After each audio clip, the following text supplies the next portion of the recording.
శ్రీ శ్రీ శ్రీ ఆచార్య ప్రబోధానంద యోగీశ్వర్ల పాదపద్మములకు నమస్కరిస్తూ, నా పేరు శారద, మా ఊరు ధర్మవరం. ద్వితీయ దేవగ్రంథంలోని రత్నవాక్యములు. యోహాన్ సువార్త 5వ అధ్యాయం 26వ వచనం.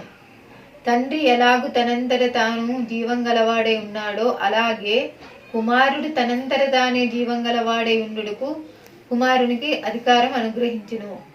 వివరం: పరిశుద్ధాత్మైన దేవుడు ఎప్పటికీ నిత్య జీవం గలవాడే ఉన్నాడు. పరమాత్మ ఎలా శాశ్వతంగా ఉండువాడో అలాగే ఆయన కుమారుడైన ఆత్మ కూడా ఎప్పటికీ శాశ్వతంగా ఉండులాగున ఆత్మకు అధికారం ఇవ్వబడినది. అధికారం ఇచ్చిన వాడు ఆత్మకు తండ్రి అయిన పరిశుద్ధాత్మ అని తెలియవలెను. అందువలన శరీరంలోని జీవునితో ఆత్మను పోల్చితే జీవుడు నాశనం చెందువాడు, ఆత్మ నాశనం చెందని వాడని చెప్పుచు జీవుణ్ణి క్షరుడని, ఆత్మను అక్షరుడని ప్రథమ దేవగ్రంథంలో చెప్పి ఉన్నారు.